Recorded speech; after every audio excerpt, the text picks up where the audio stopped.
আসসালামু আলাইকুম, সবাই কেমন আছেন? সবাইকে স্বাগত জানাচ্ছি ক্যারিয়ার এডের স্পেশাল স্পেশাল বিসিএস এর উপর একটা স্পেশাল ক্লাস। আজকে আমরা গণিতের যে ক্লাসটা আছে সেটা করব। পাশাপাশি গণিতের লেকচার ওয়ানের সাথে আমরা আজকে শুরুতে গাইডলাইন মূলক কিছু আলোচনা করব। তো যারা যারা যুক্ত হয়েছেন, শুরুতে অনুরোধ করবো কে কোথা থেকে যুক্ত হয়েছে অবশ্যই জানাবো, এবং অবশ্যই লাইভটা সবাই শেয়ার করে দেওয়ার চেষ্টা করবো। এবং আমাদের আজকের যে সেশনটা খুবই স্পেশাল, কারণ আমাদের সাথে আমাদের যে সিক্রেট গ্রুপের যে রেগুলার স্টুডেন্ট যারা আছেন তারাও আমাদের সাথে যুক্ত হয়েছে। তো এটা সবার সাথে শেয়ার করছি, এটা জনস্বার্থে শেয়ার করা হচ্ছে। সবাইকে অনুরোধ করছি কে কোথা থেকে যুক্ত হয়েছে একটু কমেন্টে জানাবো। আর যারা আমাদের সাথে লাইভে আছেন বা জুমে আছেন তারা অবশ্যই গঠনমূলক প্রশ্ন করবেন। এর জন্য সবাইকে স্বাগত জানাচ্ছি। তো সবাই কাইন্ডলি একটু লাইভটা শেয়ার করে দিবেন, আর একটু জানাবেন কে কোথা থেকে যুক্ত হয়েছে। ঠিক আছে?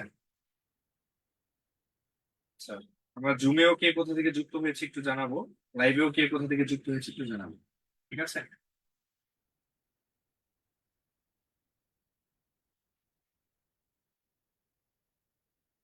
ওকে, আমরা শুরু করছি। আজকে আমরা মূলত যেটা করব, আজকে আমরা শুরুতেই আমরা গণিতের ক্ষেত্রে যে সমস্যাটা হয়, সবাই প্রপার গাইডলাইন না থাকার কারণে বা টোটাল কোর্স প্ল্যান বা মাস্টার প্ল্যান না থাকার কারণে আমরা পিছিয়ে পড়ি।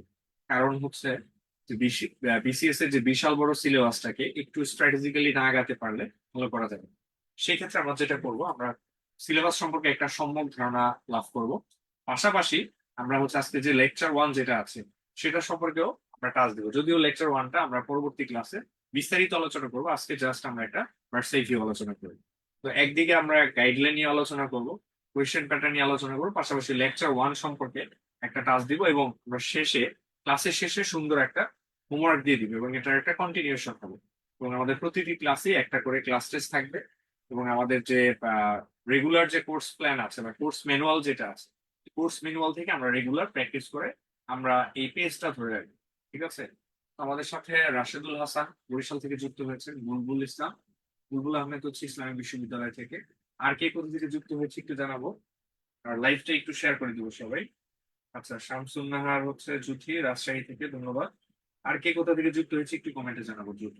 ঠিক আছে? তাহলে আমরা দ্রুত এটা আহ সবার কাছে পৌঁছে যাবে। তো আমরা আজকে ক্লাসে চলে যাচ্ছি। তো ৪৯তম বিসিএস শিক্ষা স্পেশাল বিসিএস, এটা ক্যাডার হওয়ার জন্য একটা সুবর্ণ সুযোগ। ঠিক আছে? আমি ট্যুরিজম ডিপার্টমেন্টে পড়ার কারণে হয়তো এই সুযোগটা পাইনি, তো আপনি এটা পেয়েছেন, এটা আপনাকে অবশ্যই কাজে লাগাতে হবে। ঠিক আছে? আচ্ছা, তো আজকে আমরা যে গণিতের যে ক্লাসটা ছিল লেকচার ওয়ান, সেই ক্লাসটা আজকে আমরা করবো। তো প্রথমেই আমরা যে গণিতে 10 মার্ক আছে। 10 মার্ক মানে কম নেই, 10 মার্ক মানে আপনার একটা ট্রাম্প কার্ড। ঠিক আছে? এটাকে একটা কাজে লাগানোর জন্য টার্গেট করতে হবে। কারণ এই 10-এর পাশাপাশি এটা আপনাকে ইনডিরেক্টলি আপনার যে মেন্টাল এবিলিটি যেটা আছে সেটাতেও কিন্তু আপনাকে হেল্প করবে, এবং ওভারঅল আপনার একটা যে কনসেপশন তৈরি করবে, এবং এটা আপনার একটা সলিড মার্কস, এটা একটা মার্কস তোলার খুব ভালো একটা জায়গা। ঠিক আছে? প্রথমে আমরা চলে যাচ্ছি যে এটা গতানুগতিক ভাবে যে আগে বিসিএস এর মতো যে 5টা টপিকে 5টা এই বিষয়গুলো আমরা জানি কিছুটা, তারপর আবার জানবো যে এই ক্ষেত্রে যেটা যে বাস্তব সংখ্যা, লসাগু, গসাগু, সরল ও যৌগিক মূলক, এটা থেকে আজকে আমাদের লেকচার ওয়ান। অনুপাত সমানুপাত লাভ প্রতীক, এই টপিক থেকে থাকবে 2 মার্কস। তারপর বীজগণিতীয় সূত্রাবলী, উৎপাদক, সমীকরণ সংক্রান্ত বিষয় থেকে থাকবে 2 মার্কস।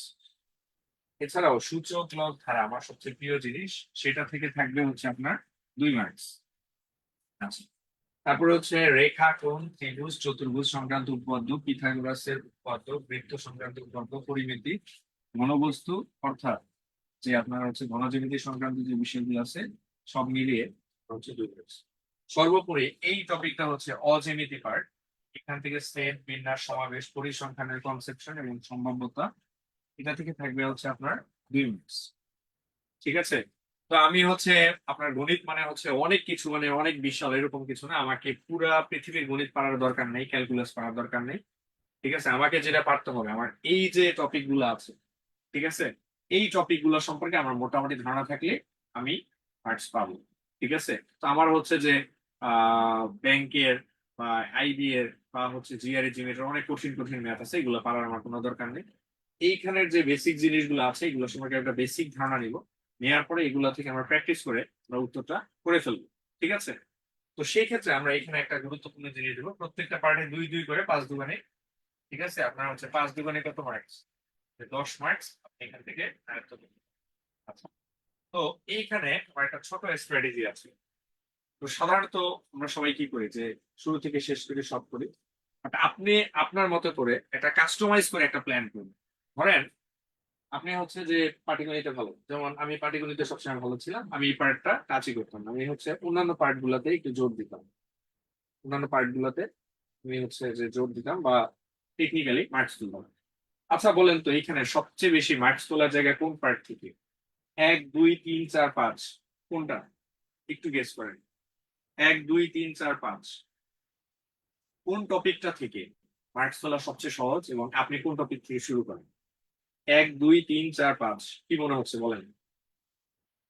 অত্যন্ত গুরুত্বপূর্ণ একটা টেকনিক, বলেন। আমরা ম্যাথ নিয়ে টোটাল একটা ওয়ার্কশপ করবো, ঠিক আছে?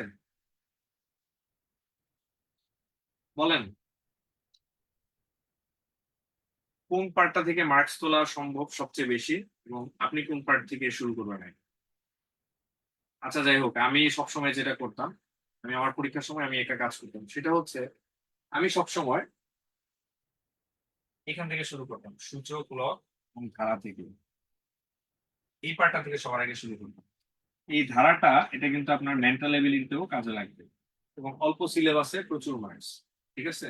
এইখান থেকে আপনি ধরেন ম্যাথে খুবই দুর্বল, কিন্তু আপনার সূচক লব ধারা ছোট দুইটা টপিক আছে, এটা যদি আপনি শেষ করেন তাহলে কি হবে, এই দুইটা টপিক থেকে আপনার হচ্ছে প্রচুর মার্কস তুলতে পারবেন।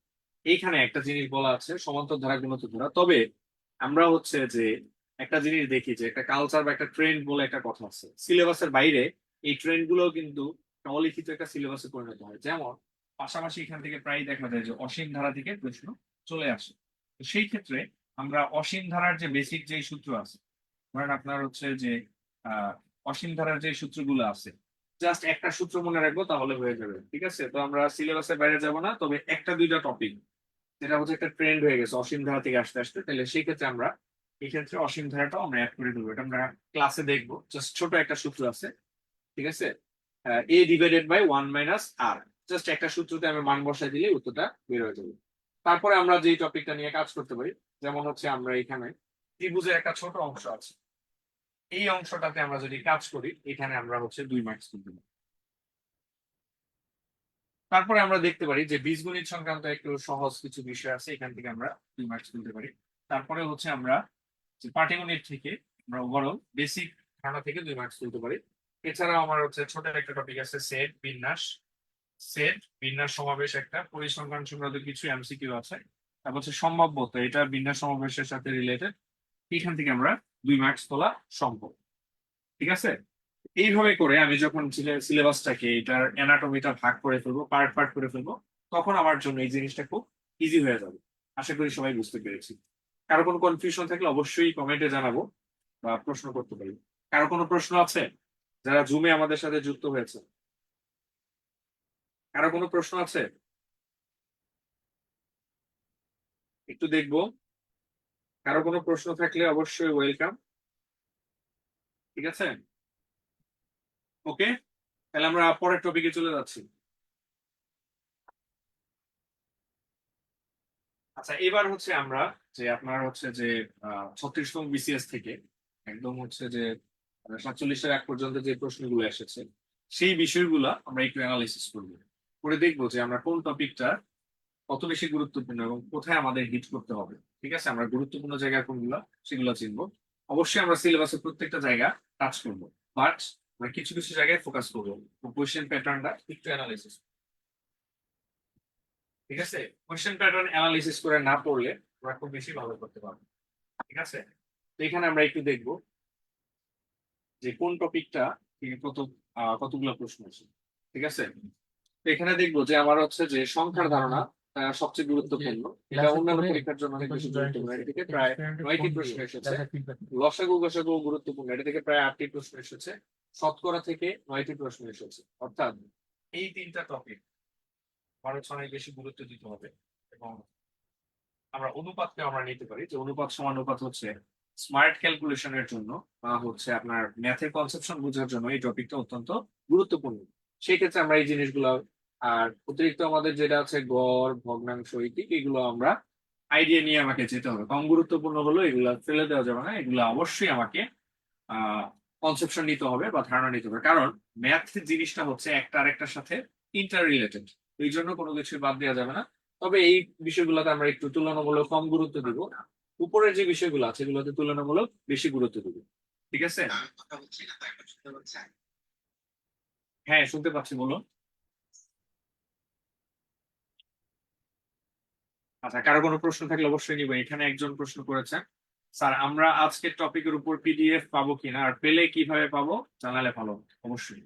আচ্ছা, আজকের টপিকের উপর আমাদের যারা হচ্ছে রেগুলার ব্যাচে যারা আছেন তারা হচ্ছে আমাদের যে সিক্রেট গ্রুপ আছে সেখানে অবশ্যই পিডিএফ দেওয়া হবে।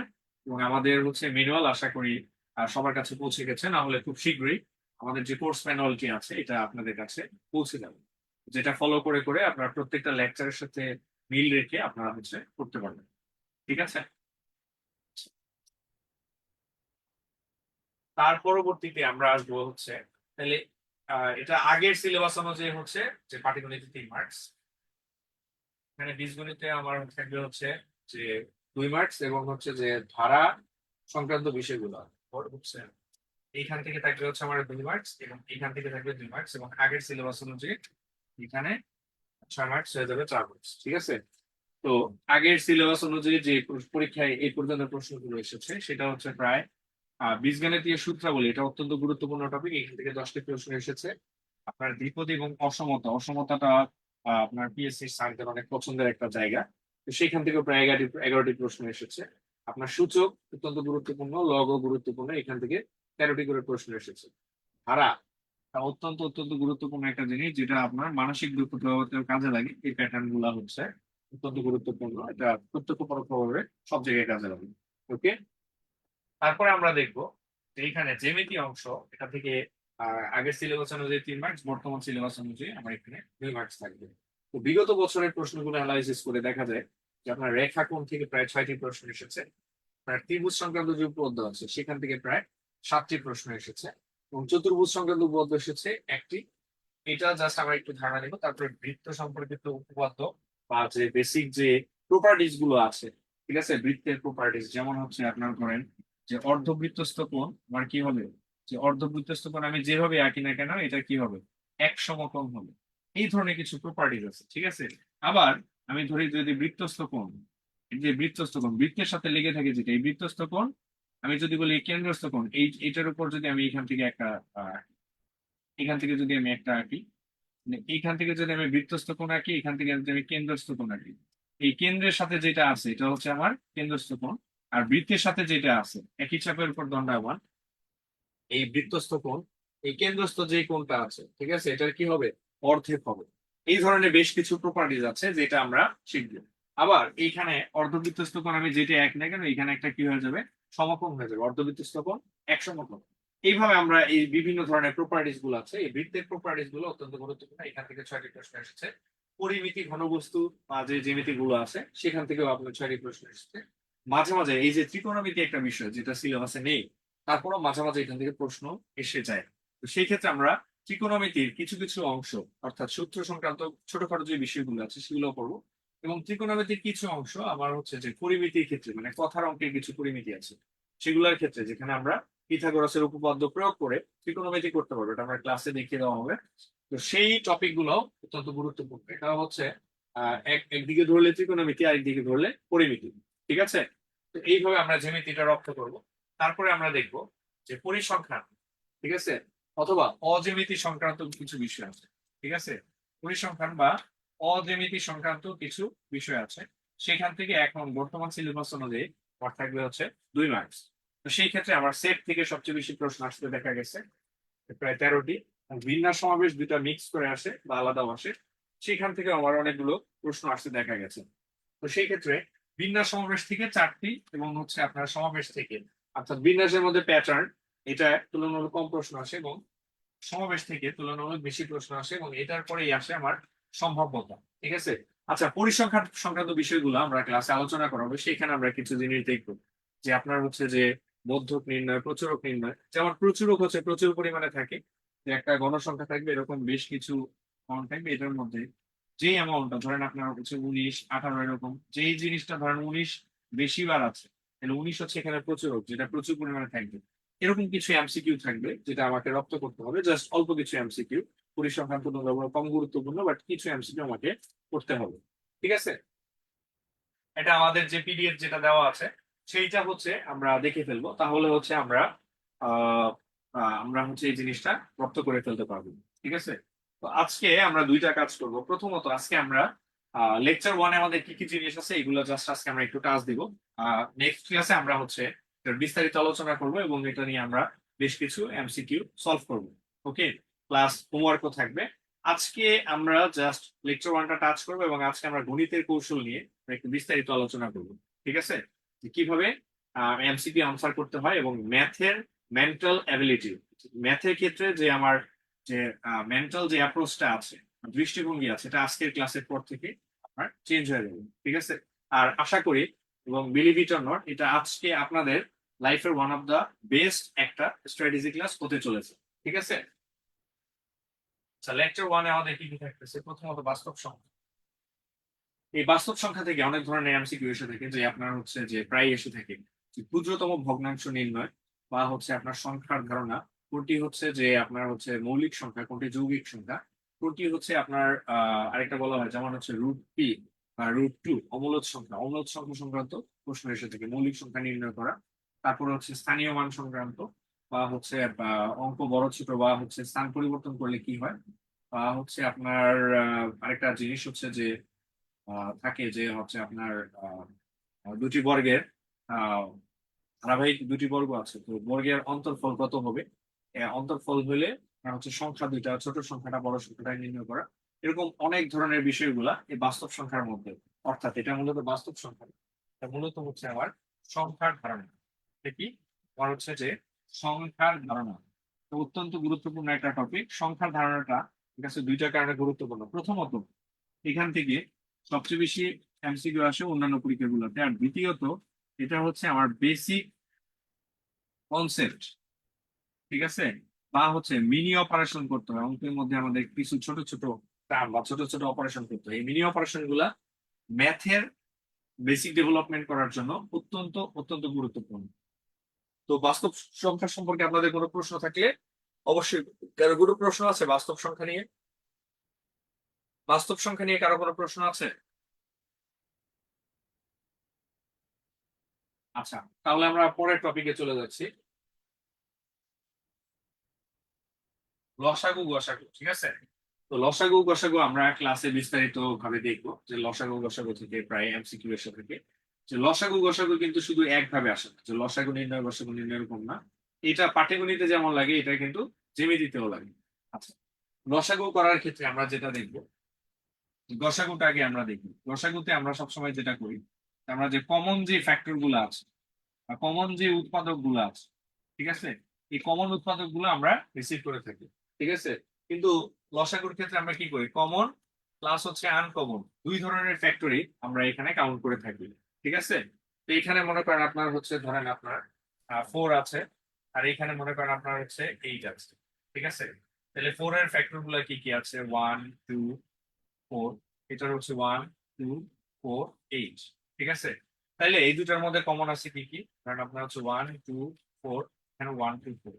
ঠিক আছে, তাহলে হচ্ছে এই 1 2 4 এই জিনিসগুলা নিয়ে, ঠিক আছে, আমরা কি করতে পারবো, যে 1 2 4 এটা কমন আছে, এগুলা নিয়ে আমরা হচ্ছে যে গসাগু করবো। আর লসাগু করার ক্ষেত্রে আমরা হচ্ছে যে কমন যেগুলো আছে এই জিনিসগুলো নিবো, আবার এটা আনকমন আছে, এই জিনিসগুলো নিয়ে আমরা কি করব, লসাগু এবং গসাগু করে থাকবো।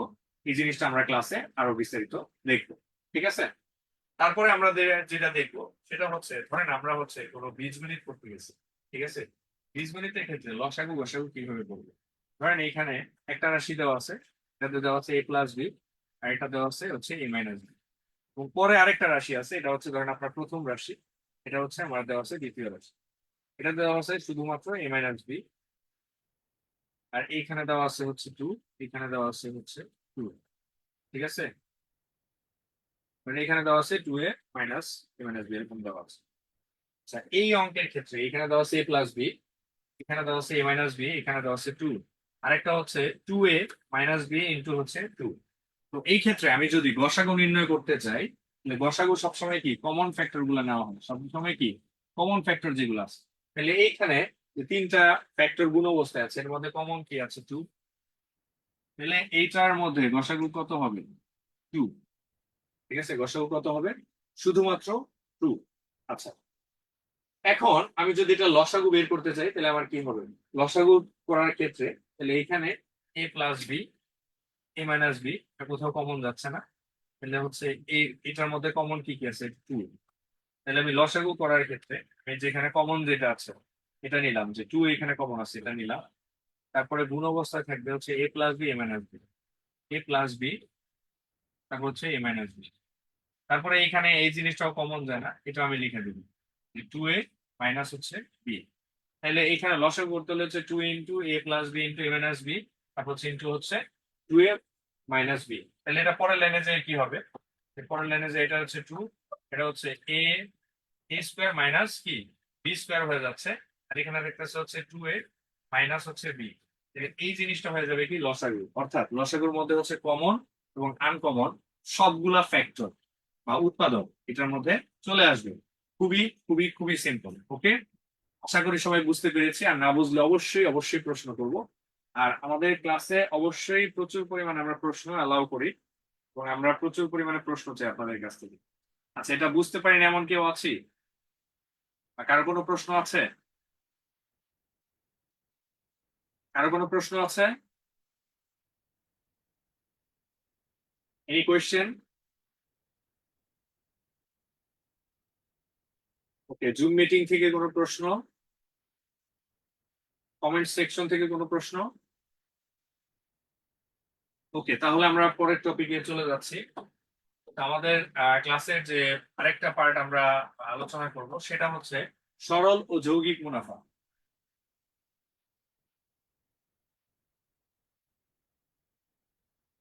আচ্ছা আচ্ছা আচ্ছা, আনমিউট করা যাচ্ছে না? আচ্ছা, আমরা দেখছি।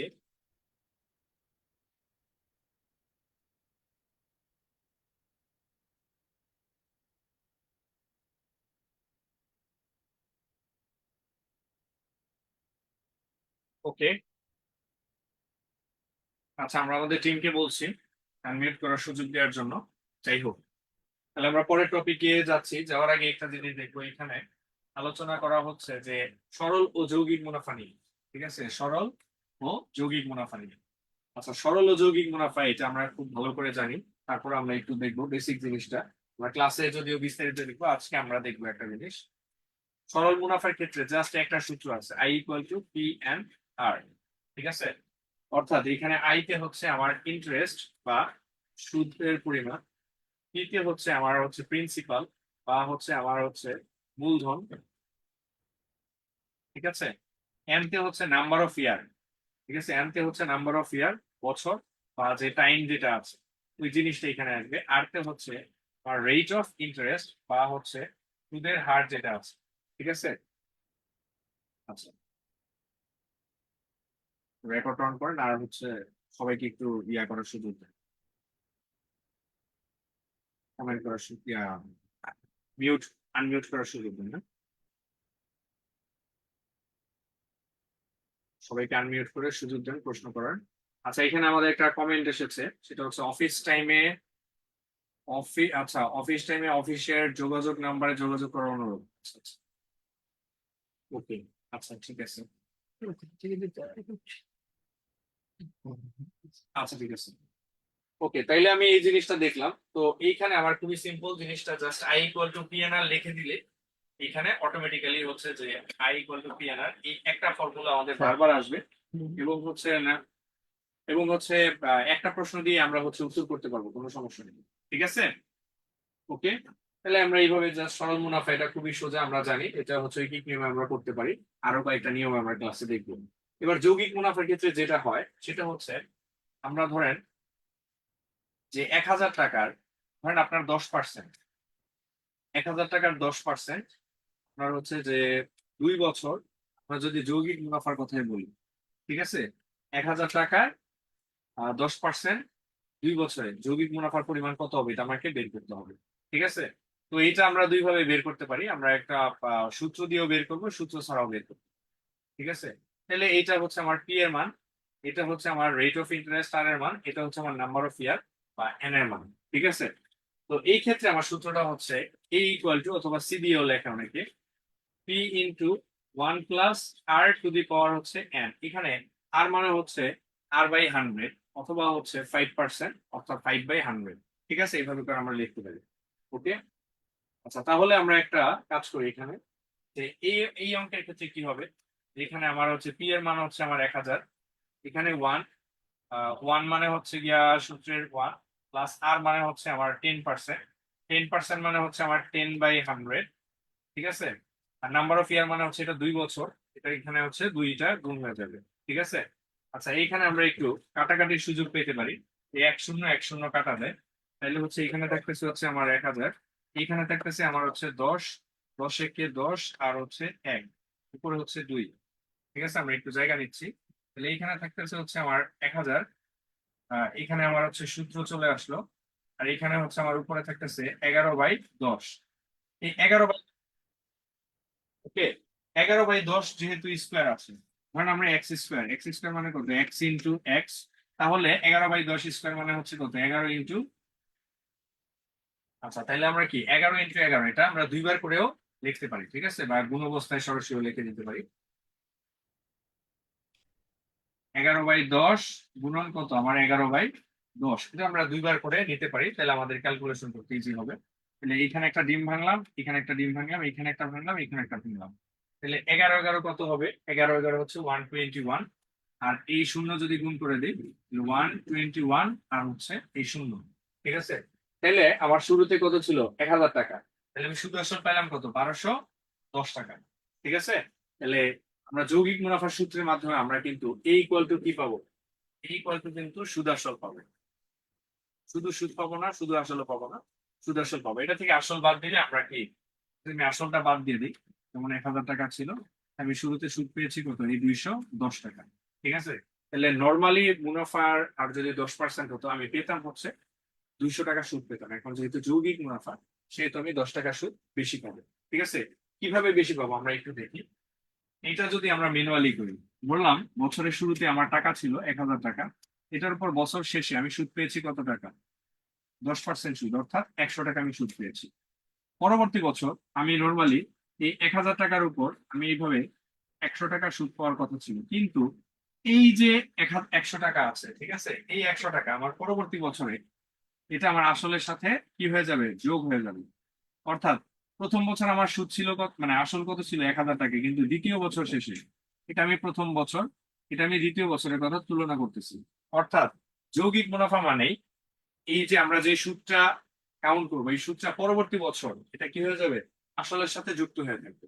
অর্থাৎ প্রথম বছর আমার আসল ছিল 1,000 টাকা, পরবর্তী বছর আমার আসল হয়ে যাবে কত টাকা, 1,100 টাকা। অর্থাৎ এই 1,100 টাকার উপর 1,000 টাকার উপর আমি সুদ যদি 10% পাই, 100 টাকা, তাহলে 1,100 টাকার উপর 10% পাবো কত, 110 টাকা। অর্থাৎ এই 100 টাকাও কিন্তু বাচ্চা দিবে কত টাকা, 10 টাকা। এই হচ্ছে টোটাল কত, 210 টাকা। তাহলে এইখানে আমরা একটা গুরুত্বপূর্ণ জিনিস অবশ্যই খেয়াল করবো, সেটা হচ্ছে আমরা সূত্র দিয়ে করলেও কত টাকা পাচ্ছি, 210 টাকা। আবার সূত্র ছাড়া যদি ম্যানুয়ালি আমরা যদি করি, তাহলে আমরা কত সুদ প্রডিউস করতেছে, 210 টাকা। তাহলে এই সূত্রে আমরা যেটা প্রয়োগ করলাম, সেটার আমার হচ্ছে যে ম্যানুয়াল অ্যাপ্রোচ এটা। তো আমরা হচ্ছে দুইভাবে অঙ্কটা করব, এবং দুইভাবে জিনিসটা রপ্ত করার চেষ্টা করব। ওকে, আশা করি সবাই বুঝতে পেরেছি। না বুঝলে অবশ্যই প্রশ্ন করবো। ঠিক আছে, কেউ না বুঝলে অবশ্যই প্রশ্ন করব। ঠিক আছে, আর কারো কোনো প্রশ্ন আছে অবশ্যই কমেন্ট সেকশনে জানাবো। কারো কোনো বুঝতে সমস্যা হলে অবশ্যই বলবো। ওকে, আর জুম মিটিং এ কারো কোনো প্রশ্ন থাকলে অবশ্যই ইউ আর মোস্ট ওয়েলকাম। ওকে, কারো কোনো প্রশ্ন আছে এই টপিক সম্পর্কে?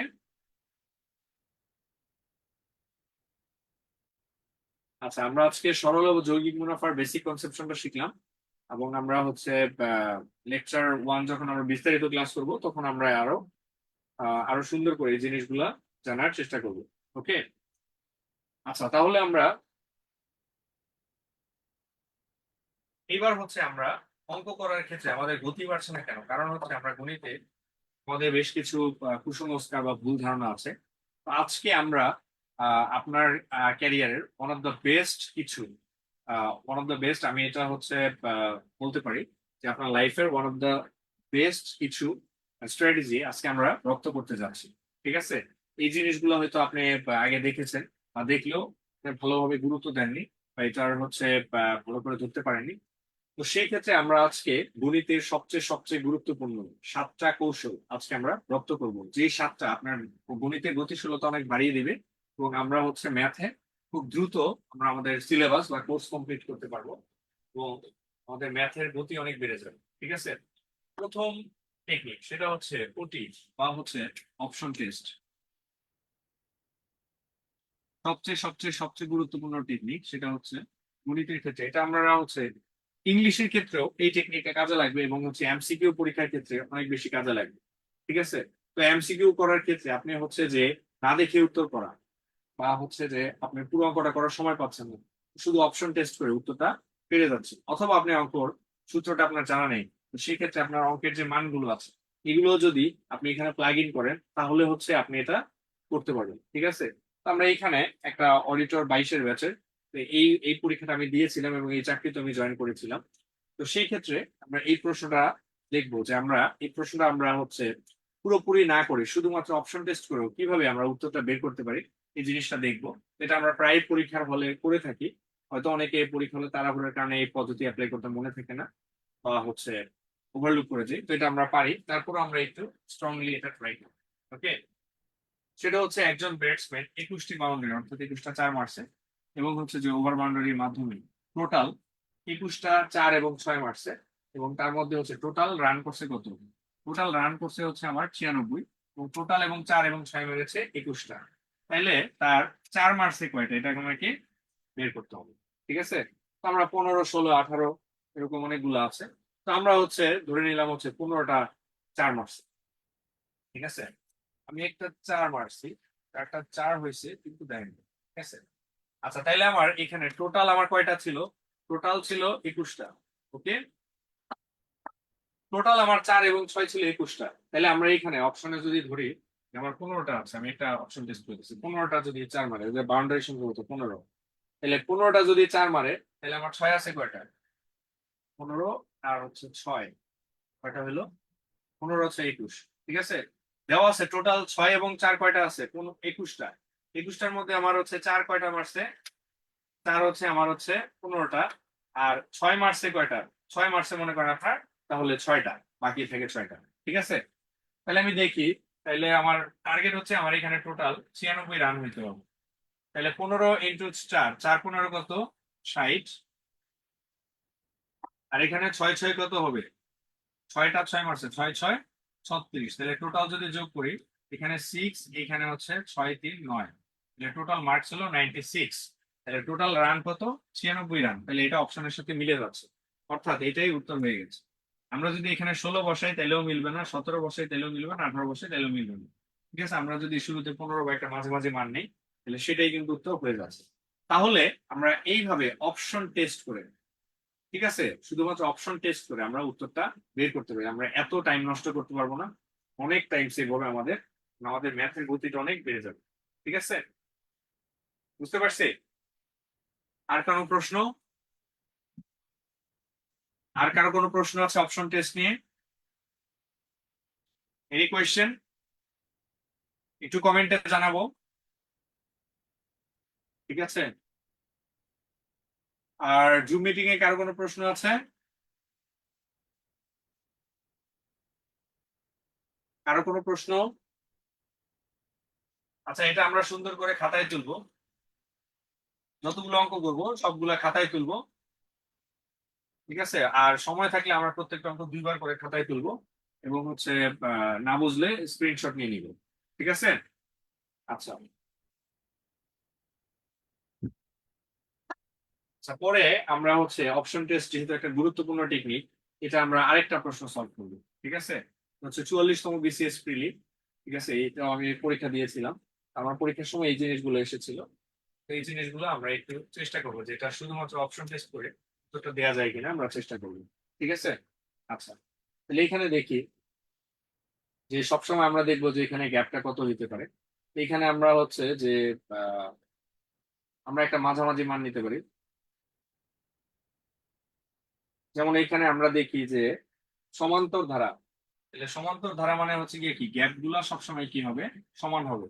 তাহলে এখান থেকে আমি যে কোনো একটা অপশন নিতে পারি, অপশন 1 নিতে পারি, 2 নিতে পারি। আচ্ছা আমরা অপশন 1 নিয়ে দেখি হয় কিনা। তাহলে এখানে -2 হবে, এইখানে কত বসাইলে এখানে -2 হবে, এইখানে হচ্ছে আমার 9 হবে, এরপর একটা 16 আছে। তাহলে এখানে আমরা দেখি গ্যাপটা কত হয়।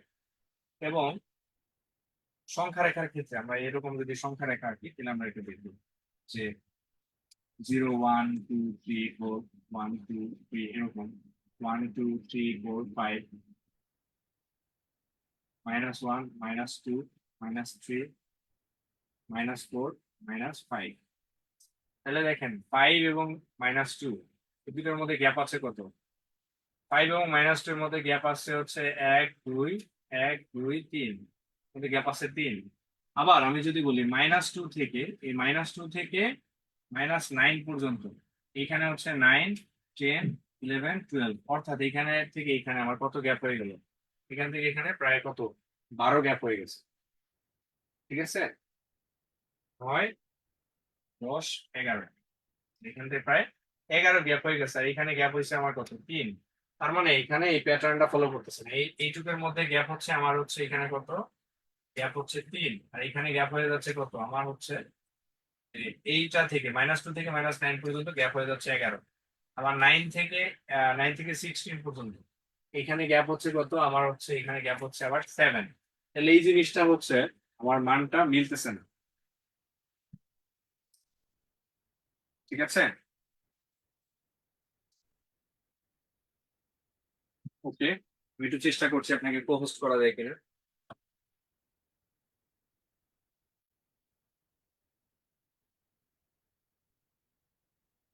খান আলামিন,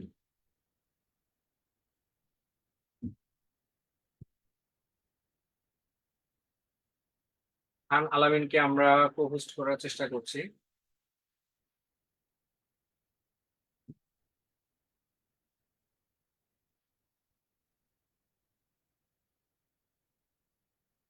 কো-হোস্ট করেছি খান আলামিন, আপনি হচ্ছে সবাইকে মিউট করবেন, আনমিউট করবেন, সবাইকে প্রশ্ন করার সুযোগ দিবেন।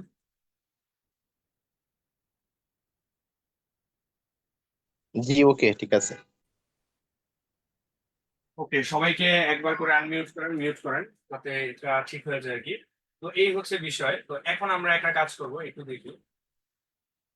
সেটা হচ্ছে এইটা যে -5, তারপর এটা পি এর মান যদি আমি 2 বসাই -2, তাহলে পরেরটা হচ্ছে আমার -2, তারপরেরটা হচ্ছে যে আমি 9 বসাই, এখানে যদি 9 বসাই, এই কিউ এর মান 9 বসাইলাম, এরপরটা হচ্ছে 16। এবার আমরা দেখবো যে দুইটার মধ্যে গ্যাপটা কত হয়। ঠিক আছে, তাহলে এবার আমরা একটু দেখি, এখানে যদি -2 বসাই তাহলে আমার এখানে কত হচ্ছে, হ্যাঁ, এটা তো আমরা বসাইছি, তারপরেটা আমরা একটু বসাই। আমরা যদি অপশন অপশন হচ্ছে আহ, দুইটা যদি বসাই, অপশন ক যদি বসাই, তাহলে এখানে হচ্ছে 2 এখানে 9, এইরকম ধারাটা হয়ে গেছে।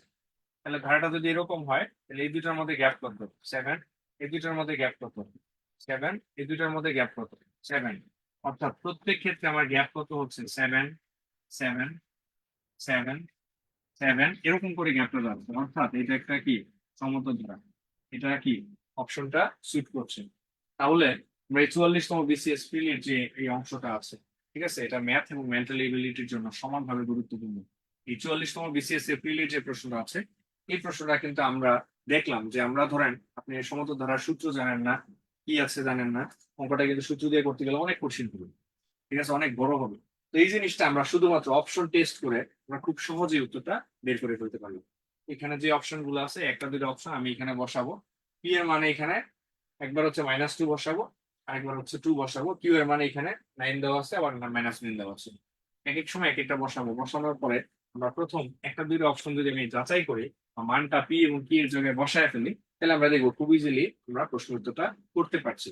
এইভাবে করে আমরা শুধুমাত্র অপশন টেস্ট করে, অর্থাৎ ব্যাক সলভ করে, অপশন দেখে অবজারভেশন করে খুব সহজে উত্তরটা বের করতে পারি। এটা হচ্ছে আপনার এক্সাম অ্যাপ্রোচ। আমরা যে কোনো একটা অঙ্ক অবশ্যই বিস্তারিত ভাবে শেখার চেষ্টা করব, কিন্তু আমরা পরীক্ষার হলে কি করব, যে আমরা জাস্ট অবজার্ভ করে উত্তর বের করার চেষ্টা করব। কারো কোনো প্রশ্ন আছে? কোনো প্রশ্ন?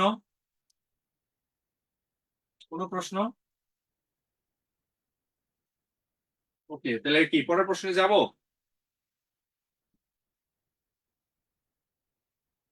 আচ্ছা স্যার, আরেকটু ক্লিয়ার করলে ভালো হতো। ওকে, আচ্ছা, আমরা হচ্ছে আরেকটা জিনিস দেখেন। জাস্ট এই অঙ্কটাই ধরেন যখন আসবে পরীক্ষার হলে, তো এটা হচ্ছে আমার এখানে সূত্র ধরতে হবে, এ বি সি ডি অনেক কিছু ধরতে হবে। তো আমরা এত কষ্ট করবো না, আমরা জাস্ট এখানে, এখানে বলছে যে প্রশ্নে বলছে যে পি এবং কিউ এর মান কি হইতে পারে, আমরা পি এবং কিউ এর মান এখানে আমরা বসাবো। এখানে পি এর মান দেওয়া আছে -2, এখানে কিউ এর মান দেওয়া আছে 9। এটা 9 বসানোর পরে আমরা গ্যাপ গুলা দেখবো। দেখে অর্থাৎ আমরা হচ্ছে এই অপশন গুলা যাচাই করার মাধ্যমে আমরা কি করবো, উত্তরটা বের করবো। এটাই হচ্ছে সিম্পল মেসেজ। ওকে, আশা করি সবাই বুঝতে পেরেছি। আর কোনো প্রশ্ন আছে? কোনো প্রশ্ন? আর কোনো প্রশ্ন? আচ্ছা, তাহলে আমরা পরের স্ট্র্যাটেজিতে চলে যাচ্ছি। আমাদের 2 নাম্বার কৌশল, অত্যন্ত গুরুত্বপূর্ণ একটা কৌশল, সেটা হচ্ছে আমরা যে কোনো একটা ম্যাথ করার ক্ষেত্রে আমরা অবশ্যই খুব সুন্দর করে আমরা এখানে একটা স্কেচ এঁকে ফেলবো। ঠিক আছে, একটা স্কেচ অথবা একটা হচ্ছে গ্রাফ চার্ট করার চেষ্টা করবো, একটা চিত্র আঁকার চেষ্টা করবো। ঠিক আছে, এখানে আমরা একটা চিত্র আঁকার চেষ্টা করবো। এই চিত্র দিয়ে আমরা হচ্ছে এরকম করে ম্যাপ করে কি কি হতে পারে না হতে পারে আমরা হচ্ছে ম্যাপ করে সুন্দর করে উত্তরটা বের করে ফেলতে পারবো। ঠিক আছে, উত্তর দক্ষিণ পূর্ব পশ্চিম, বা আমরা এখানে বিভিন্ন রকম এই যে গ্রেটার দেন, লেস দেন, বা হচ্ছে ইকুয়াল, তারপর হচ্ছে অ্যারো, এরকম বিভিন্ন চিহ্ন ব্যবহার করে, অর্থাৎ এ থেকে বি পর্যন্ত, এ সিটি থেকে বি সিটির দূরত্ব আপনার হচ্ছে কত হতে পারে, বা এ সিটি থেকে বি হচ্ছে এদিকে যাত্রা শুরু করেছে, আবার বি হচ্ছে এদিকে যাত্রা শুরু করছে, অথবা বি হচ্ছে গিয়ে কি অপোজিট দিকে যাত্রা শুরু করেছে, এরকম যে বিষয়গুলো আছে, এগুলো আমরা যদি একটু চিত্র আঁকি, ঠিক আছে, বা একটু গ্রাফ করি, তাহলে আমরা খুব ইজিলি এই জিনিসটা হচ্ছে আমার নিজের মাথায় আগে এটা সেট হয়ে যাবে এবং বুঝতে পারবো। আর আমি নিজে যদি বুঝতে পারি, তাহলে পরীক্ষা হলে স্যারকেও বুঝাতে পারবো। টেওকু গুলা করার ক্ষেত্রে সবাই যেটা করে দেখেন, 99% লোক এটা কি করবে, পি থেকে পি জে এর চেয়ে বড়, পি জে এর চেয়ে বড়, তাহলে হচ্ছে P greater than J, S M এর চেয়ে বড়, এস গ্রেটার দেন হচ্ছে এম। এখানে ছোট একটা লেকিংস আছে, লেকিংসটা কি আমরা বের করবো। এইটা করলে কিন্তু আপনি যখন পাশাপাশি করবেন জিনিসটা অনেক বেশি কঠিন হয়ে যাবে। তো আমরা একটু বুদ্ধি করে এটা কাজ করবো। পি জে এর চেয়ে বড়, এটা হচ্ছে পি আমি এখানে লিখলাম, যেটা নিচে লিখলাম, এখন কিন্তু জিনিসটা খুব ইজি হয়ে যাচ্ছে। পি জে এর চেয়ে বড়, কারণ এটা উপরে আছে। এস এম এর চেয়ে বড়, তাহলে হচ্ছে এখানে এস আছে, এটা কি এম এর চেয়ে বড়। এবার দেখেন কথাটা মিলতেছে না, এস এম এর চেয়ে বড়। আর এস এর মতো বড় না হলেও, আর কি এস এর মতো বড় না হলেও মানে হচ্ছে আর হচ্ছে এস থেকে ছোট, কিন্তু জে এর চেয়ে বড়। তাহলে আর যে জিনিসটা আছে এখানে আর, এটা হচ্ছে এস এর মতো বড় না হইলেও, এস এর মতো বড় না হলেও এস এর চেয়ে কি ছোট। এস এর মতো বড় না হলে কথাটার মানে হচ্ছে কি কি আর এস এর চেয়ে ছোট হলো জে এর চেয়ে বড়, তাহলে জে হচ্ছে এখানে নিচে চলে আসবে। ঠিক আছে, তো বিষয়টা দাঁড়াইছে হচ্ছে এস আর জে, অর্থাৎ এস আর এর মতো বড় না, এস সরি আর এস এর মতো বড় না, অর্থাৎ আর হচ্ছে এস এর চেয়ে ছোট। আর কি এস এর চেয়ে ছোট, এই কথাটাই বলতেছি বাংলায়। তাহলে হচ্ছে জে এর চেয়ে বড়, আর কার চেয়ে বড়, জে এর চেয়ে বড়, এটা লিখলাম। এম জে এর মতো বড় নয়, এম জে এর মতো বড় নয়, এম জে এর মতো বড় নয়, তার মানে জে বড় এম হচ্ছে ছোট। তাহলে সবচেয়ে ছোট কোনটি? এই তিনটা ইকুয়েশন আমি পেলাম। এই তিনটা ইকুয়েশন আমি চিত্রের মাধ্যমে আমরা একটা গ্রাফ করলাম, কে কার চেয়ে বড় বা ছোট। এবার হচ্ছে আমরা এই অর্থগুলো একটু সাজাবো। এখানে একটু দেখেন, এই পেয়ারটা আমি এখানে নিয়ে আসতে পারি এম, আবার এইখানে যদি এমটা আমি নিয়ে আসি, এই এমটা যদি হিসাব করি, এই এম এর চেয়ে আপনার এস বড়, তাহলে এস বড়, তাহলে আমার টার্গেট হচ্ছে সবচেয়ে ছোটটা বের করতে হবে। সবচেয়ে ছোটটা যদি আমি বের করতে চাই, তাহলে আমি এখানে এস এম এর চেয়ে বড় এই পেয়ারটা নিলাম, যে এম এর চেয়ে বড় এই জিনিসটা নিলাম, যে এম এর চেয়ে বড়, এটা এখানে অলরেডি দেয়া আছে। তারপরে এখানে হচ্ছে আর এস আর জে, ঠিক আছে, এস আর জে, তাহলে হচ্ছে এই জে যদি আমি এখানে ধরি, যে যদি আমি এখানে লিখি, তাহলে হচ্ছে এখানে আর, তারপর হচ্ছে এস, অবশ্যই উপরে কোথাও আছে, নিচে তো নাই। তাহলে সবচেয়ে নিচে কি আছে, সবচেয়ে নিচে হচ্ছে হচ্ছে এম। যেদিক থেকে করি, যে হচ্ছে এখানে উপরে আছে, তাইলে সবচেয়ে ছোট অবস্থানে আছে এম, উত্তর হবে হচ্ছে গিয়ে কি এম। তাহলে আমরা দেখতেছি আমরা যখন এই চিত্রগুলা স্কেচ বা চিত্র আঁকলে আমরা কি জিনিসটা সহজ হয়ে যাচ্ছে, আমরা এটা আমাদের চিন্তা করতে বা হচ্ছে আমাদের লজিকটা ধরতে বা হচ্ছে কম্পেয়ার করতে আমার জন্য খুব ইজি হয়ে যাবে। তাহলে আমরা আবারও দেখছি আমাদের 2 নম্বরের স্ট্র্যাটেজিটা কি, তাহলে সবাই একটু কমেন্টে লিখবেন 2 নম্বরের স্ট্র্যাটেজিটা কি, সবাই কমেন্টে লিখবেন, তাহলে জিনিসটা আপনার একটা রিভিশন হয়ে যাবে। ঠিক আছে, 2 নম্বরের স্ট্র্যাটেজিটা হচ্ছে স্কেচ বা চিত্র আঁকা। আমি আবার বলছি 2 নম্বরের স্ট্র্যাটেজিটা হচ্ছে স্কেচ বা চিত্র আঁকা। এটা আপনার অন্যান্য সাবজেক্টের ক্ষেত্রেও অনেক অনেক অনেক কাজে লাগে। ঠিক আছে, আচ্ছা, তার পরবর্তী প্রশ্ন স্ট্রাকচার।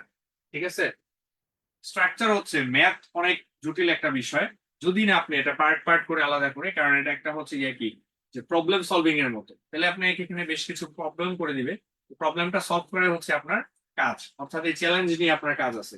তো সেই ক্ষেত্রে আমরা আরেকটা কাজ করব, অঙ্কটাকে আমি সবসময় এখানে ভাগ করে ফেলবো, যে অঙ্ক যখন দেয়া থাকবে, ধরেন এটা একটা অঙ্ক এখানে দেওয়া আছে, অঙ্কর ক্ষেত্রে এখানে আমার কি কি ইনফরমেশন দেয়া আছে, তারপরে হচ্ছে আমার এখানে হচ্ছে কি চেয়েছে, যে বিল কত হবে, 18 মাস পরে বিল কত হবে, এটা হচ্ছে কি চেয়েছে। ঠিক আছে, এরকম করে আমরা এই জিনিসটা এখানে দেখার চেষ্টা করবো, অর্থাৎ একটা অঙ্কের ক্ষেত্রে আমার কি কি দেওয়া আছে ইনফরমেশন গুলো আমি হচ্ছে আলাদা করবো। তারপর হচ্ছে কি চেয়েছে, অর্থাৎ পিতার বয়স চেয়েছে নাকি পুত্রের বয়স চেয়েছে, নাকি পিতা পুত্রের বয়সের পার্থক্যটা চেয়েছে। আমাকে খুব ভালো করে খেয়াল করতে হবে যে ছাত্রাবাসে নতুন ছাত্র এসেছে, নাকি হচ্ছে যে আপনার নতুন ছাত্র এসেছে, কতজন নতুন ছাত্র এসেছে সেটা চেয়েছে, নাকি হচ্ছে সর্বমোট নতুন সর্বমোট ছাত্রছাত্রীর সংখ্যা জানতে চেয়েছে। এটা কিন্তু খুব ভালো করে আমাদের ফাইন্ড আউট করতে হবে। এরপরে আপনি যখন ইনফরমেশন গুলো আলাদা করবেন এবং কি চেয়েছেন এটাতে আপনি ফোকাস করবেন, তখন হচ্ছে গিয়ে কি আপনি যে কোনো একটা পদ্ধতি অবলম্বন করে আপনি কি করতে পারবেন, যে কোনো একটা পদ্ধতি অবলম্বন করে আপনি আস্তে আস্তে যে কারেক্ট আনসারের দিকে চলে যেতে পারবেন। তাহলে আমি আবার বলছি, এটাকে 3টা পার্টে ভাগ করতে হবে। প্রথম পার্ট কি, এখানে আমার প্রথম পার্টটা হচ্ছে কি কি ইনফরমেশন দেয়া আছে, তারপরে পার্ট হচ্ছে কি জানতে চেয়েছে বা আমাকে কি বের করতে বলা হয়েছে। ফাইনালি আমি হচ্ছে যে কোনো একটা পদ্ধতি বা অ্যাপ্রোচ বা হচ্ছে সূত্র ফলো করে আমি মূল আনসারের দিকে চলে যাব। ঠিক আছে, আশা করি সবাই বুঝতে পেরেছি, না বুঝলে অবশ্যই প্রশ্ন করবো। আর কোনো প্রশ্ন আছে? আলামিন ভাই, কোনো প্রশ্ন আছে? বুলবুল ভাই, কোনো প্রশ্ন আছে?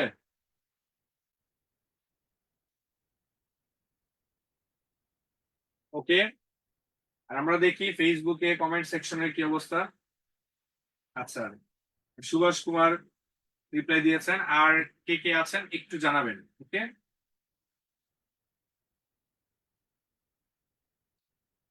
ওকে, বুলবুল আহমেদ ধন্যবাদ।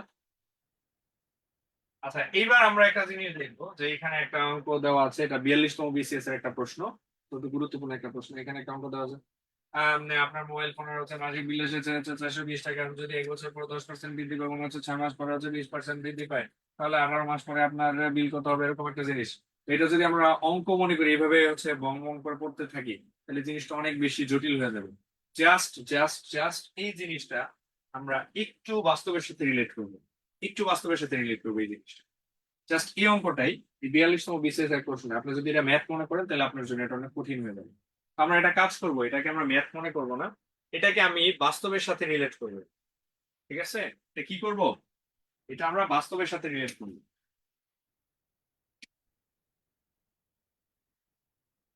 বাস্তবের সাথে এই জিনিসটা আমি রিলেট করব, যাতে এই জিনিসটা আমার জন্য খুব ইজি হয়ে যায়। ঠিক আছে, তাহলে আমরা প্রথমে দেখব যে এই জিনিসটা, এই সিনারিটা আমার চোখের মধ্যে ভাসতে হবে যে এই জিনিসটা কি। ঠিক আছে, আচ্ছা, আপনার মোবাইল ফোনের মাসিক বিল এসেছে, ঠিক আছে, কত টাকা, 420 টাকা। ধরেন আমি একটা মোবাইল ফোন ইউজ করতেছি, তো এই মোবাইল ফোনে আমার বিল এসেছে কত টাকা, আমার বিল এসেছে মনে করেন আপনার 420 টাকা। ঠিক আছে, কত টাকা বিল এসেছে, 420 টাকা। ওকে, জাস্ট আপনি ইয়া করেন, ধরেন আপনি হচ্ছে টেলিটক সিম ইউজ করেন, যে আপনার যে টেলিটক সিম আছে এখানে আপনার বিল আসছে কত টাকা, 420 টাকা বিল এসেছে। ফাইন, তো 1 বছর পর এটা 10% বৃদ্ধি পেয়েছে। ঠিক আছে, তাহলে এই যে 420 টাকা ছিল 1 বছর পরে 10% বৃদ্ধি পেয়েছে। ঠিক আছে, 420 টাকার 10% মানে কত, যে একটা শূন্য জাস্ট কমে যাবে, অর্থাৎ 42 টাকা। ফাইন, 6 মাস পরে আরো 20%, তাহলে এখানে কত টাকা হইলো, 420 প্লাস মনে করেন আপনার কত হইলো যে 420, তারপরে হচ্ছে আমার এখানে হচ্ছে 462 টাকা হয়ে গেছে। ওকে, ফাইন। তো এইভাবে আপনি এক বছর পরে, অর্থাৎ এটা 2025 সাল, 2026 সালে যে আপনার একটা বিল কত 10% বেড়ে গেল। অর্থাৎ 2025 সালে ছিল যেটা আমার হচ্ছে 420 টাকা, তো এইটা আপনার 26 সালে যায় 42 টাকা বেড়ে এটা কত টাকা হয়ে গেছে 426 টাকা। এবার আরো 6 মাস পরে, ঠিক আছে, আরো 6 মাস পরে কি করলো, এটা হচ্ছে যে 20% বেড়ে গেল। 6 মাস পরে আমার এটা 20% বেড়ে গেল, ঠিক আছে। তো যে 446 টাকা ছিল, মানে আমার আপনার হচ্ছে কত, যেখানে এই জিনিসটা 462 টাকা, এই 462 টাকার 10% মানে কত, আমার হচ্ছে 46.2।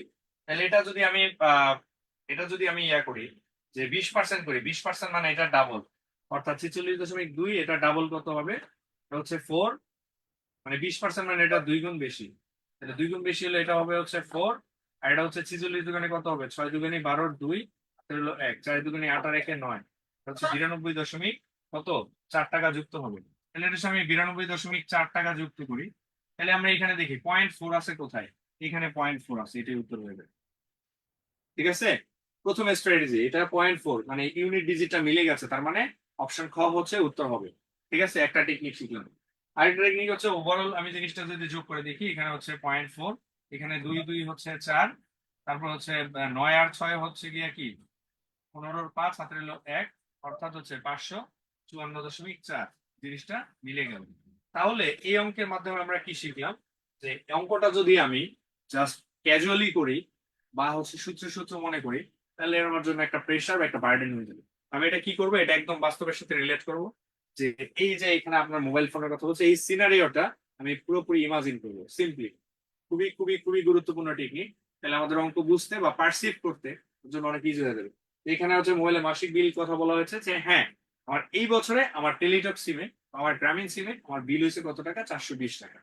তাহলে এক বছর পরে আমার 10% বেড়ে গেছে, অর্থাৎ 26 সালে যেটা কত টাকা, 10% মানে জাস্ট একটা শূন্য কমাই দিলে 10% পাওয়া যায়, অর্থাৎ এটা হয়ে গেল কত 42 টাকা। তাহলে আমার 2026 সালে যে আমার বিল হয়ে গেল কত, পরের বছর আমার বিল হয়ে গেছে 400 কত 62 টাকা। এইবার আমার 462 টাকা বাড়ার পরে 6 মাস পরে আমার বিল ডাবল, মানে হচ্ছে কি 20% বেড়ে গেছে। 20% মানে বেড়ে গেছে 426 টাকার উপর 20%, 426 টাকার উপর 10% মানে হচ্ছে 46.2, অর্থাৎ একটা দশমিক এদিক সেদিক হয়ে গেছে। ঠিক আছে, তাহলে এটা ডাবল হয়ে গেছে, মানে 20%, অর্থাৎ 92.4। তাহলে 462 টাকার হচ্ছে 20% কত, 92.4। এই 92.4 যখন যুক্ত হয় তখন এটা হয়ে গেল কত, 554.4। তাহলে এইভাবে করে আমরা বাস্তবের সাথে রিলেট করে যখন আমরা এটা ফিল করতে পারবো, ঠিক আছে, তখন আমাদের খুব দ্রুত, খুব ইজিলি এই জিনিসটা আমরা পারসিভ করতে পারবো। ঠিক আছে, বুঝতে পেরেছি। তাহলে আমরা টেকনিক নাম্বার 4 অথবা স্ট্র্যাটেজি নাম্বার 4 সবাই কি রপ্ত করতে পেরেছি? কোনো কনফিউশন, কোনো প্রশ্ন, এনি কোয়েশ্চেন? এটা কি সবাই রপ্ত করতে পেরেছি? এই প্রত্যেকটা পার্ট, এখানে প্রত্যেকটা পার্ট আমরা হচ্ছে বাস্তবের সাথে রিলেট করবো, আমি ফিল করব যে আমি এই জিনিসটার মধ্যে আমি আছি, এটা আমার সাথে ঘটেছে। ঠিক আছে, এটা কি বুঝতে পারছি সবাই? ক্লিয়ার? পরেরটাতে যাব।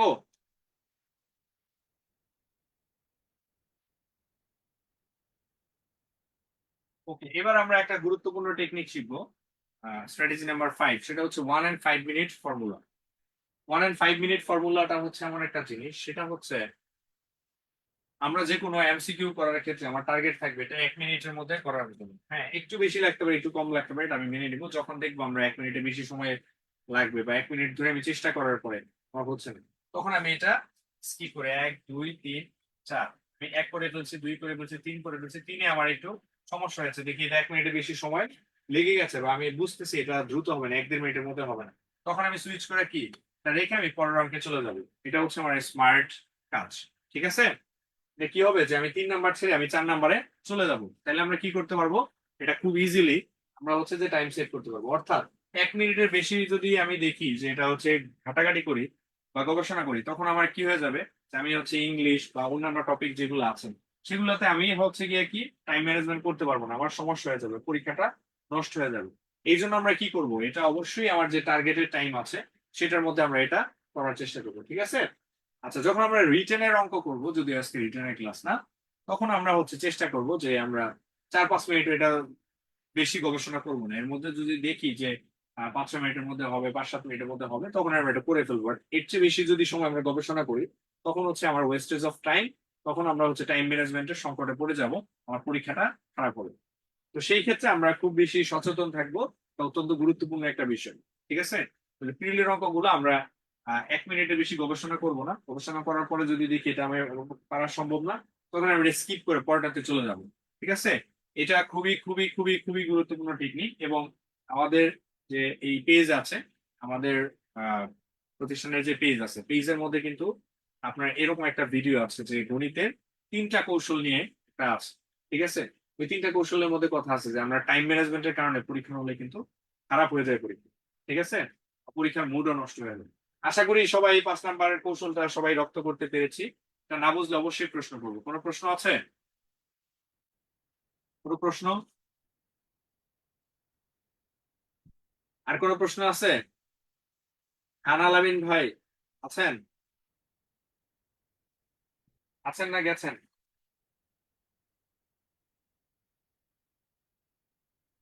ওকে, ধন্যবাদ। বাকি সবাই প্রশ্ন করেন। এবার আমরা হচ্ছে এক্স ফ্যাক্টর নিয়ে কাজ করবো, ঠিক আছে? অত্যন্ত গুরুত্বপূর্ণ একটা টেকনিক, সেটা হচ্ছে আমরা এক্স ছাড়া কিন্তু কাজ করতে পারি না, ঠিক আছে? তো সবাই কি করি, আমরা হচ্ছে এক্স নিয়ে টানাটানি করি।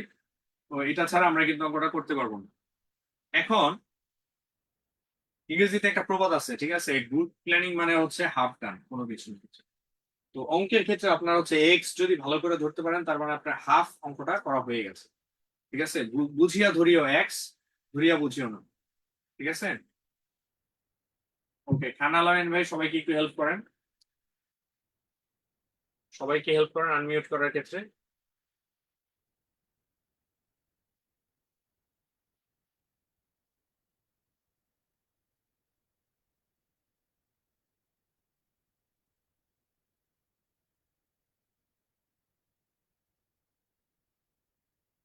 ওকে, আচ্ছা, আরো একজনকে অ্যাডমিন আনমিউট।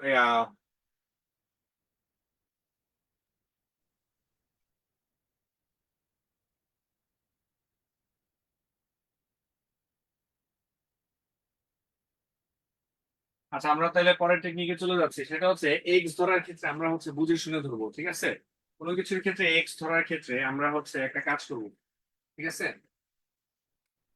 ধরেন আপনার হচ্ছে 5টি কমলা, আহ, 4টি কমলা 1 টাকায়, টাকায় 4টি কমলা কিনে টাকায় হচ্ছে 5টি কমলা বিক্রি করে, তখন হচ্ছে আমার কি হয়ে যায়, জিনিসটা হচ্ছে যে ছোট ছোট অপশন চলে আসে, ঠিক আছে? 4টা 5টা ধরা, 1/4 টাকায় কিনছে, 1/5 টাকায় বিক্রি করছে। তো এই জিনিসগুলা ক্যালকুলেশন করতে গেলে অনেক কঠিন হয়ে যায়। তখন আমরা কি করব, এই দুইটার ক্ষেত্রে আমরা হচ্ছে একটা এলসিএম, যে 4-5-20 অথবা 40 অথবা 80 বা এর চেয়ে বড় একটা জিনিস নিব, যাতে আমরা হচ্ছে ফ্র্যাকশন নিলে, আমরা যদি ধরি, তাহলে আমি ধরলাম হচ্ছে এখানে কত, 20টি লেচু কিনেছে, ঠিক আছে? পাঁচটা পাঁচটা কমলা কিনেছে, এখানে 4টা কমলা, তাহলে আমি ধরলাম যে টোটাল 20 পিস কমলা কিনছে, আবার টোটাল 20 পিস কমলা বিক্রি করেছে, সমান সংখ্যক, ঠিক আছে? তখন আমার কি হবে, যে অঙ্কগুলার ক্ষেত্রে কি হবে না, আর কাটাকাটি হবে না, বা হচ্ছে কোনো ফ্র্যাকশন আসবে না, জটিল কোনো ক্যালকুলেশন হবে না, ইজিলি হয়ে যাবে, ঠিক আছে?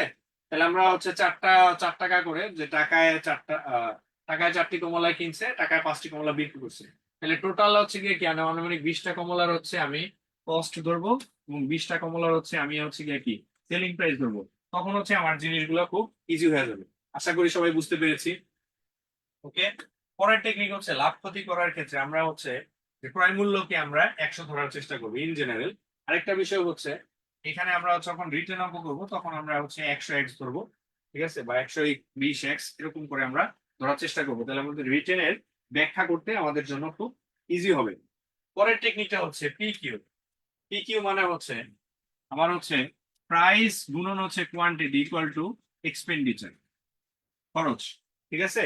এই জিনিসটার ক্ষেত্রে আমরা হচ্ছে প্রাইস এবং কোয়ান্টিটির যে দামটা আছে, এটা আমরা হচ্ছে পিকিউ ধরে করার চেষ্টা করবো। ধরেন একটা কলমের দাম হচ্ছে 12 টাকা, মানে 21 টাকা। এভাবে যদি আমি এক পিস কলম কিনি তাহলে এটার দাম হচ্ছে 21 টাকা আমার খরচ হবে। আবার 21 টাকা করে আমি যদি 2 পিস কলম কিনি, মানে হচ্ছে কোয়ান্টিটি মানে পরিমাণ যদি দুইটা হয়, তার মানে আমার খরচ হবে কত টাকা? 42 টাকা। এই হচ্ছে ফর্মুলা। অর্থাৎ প্রাইস এবং কোয়ান্টিটি যখন আমি গুণ করি তখন আমি কি পাবো? খরচ পাবো। তো সেই ক্ষেত্রে আমরা এটা ধরেও আমরা প্রাইস কে পি ধরতে পারি, কিউ কে কি ধরতে পারি, তাহলে আমার বুঝতে অনেক বেশি ইজি হবে। ঠিক আছে? আচ্ছা, তারপরে টেকনিকে আমি চলে যাচ্ছি। সেটা হচ্ছে ডিটিএস ফর্মুলা। ডিটিএস ফর্মুলা মানে হচ্ছে গিয়ে কি, আমার ডিস্টেন্স কে ডি ধরবো, টাইম কে টি ধরবো, স্পিড কে আমরা এস না ধরে এক্স ধরবো। কারণ এস ধরলে আপনার এটা 5 এর মতো মনে হয়, বা হচ্ছে 2 এর মতো মনে হয়, বা হচ্ছে কাটাকাটি করতে গেলে কনফিউশন তৈরি হয়ে যায়। ঠিক আছে? তখন নিজের পায়ে নিজে হোঁচট খেয়ে পড়ে যেতে হবে।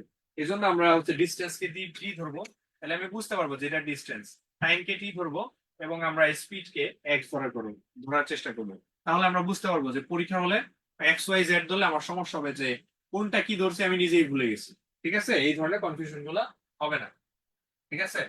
আরেকটা ফর্মুলা হচ্ছে টু আর ফর্মুলা।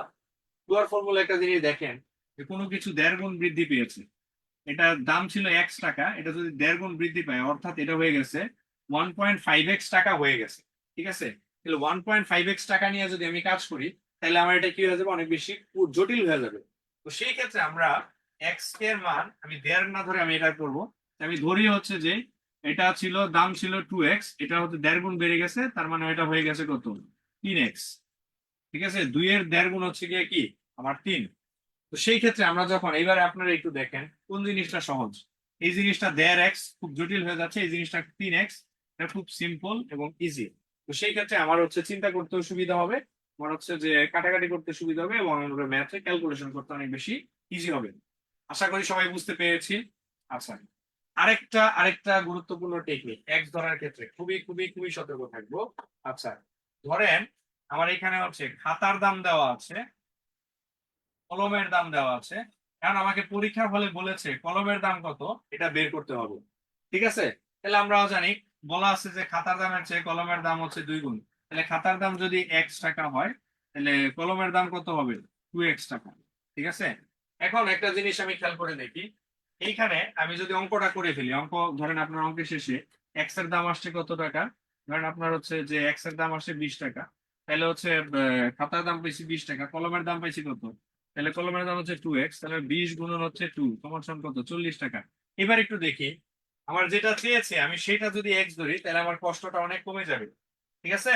আমি আবারও বলছি, যেটা চেয়েছে, ধরেন আপনার পরিকল্পনায় কলমের দাম চেয়েছে, তাহলে আমি কলমের দাম 2x ধরবো না, কলমের দামটা x ধরবো, এবং খাতার দামটা হচ্ছে তার অর্ধেক অর্থাৎ x/2x।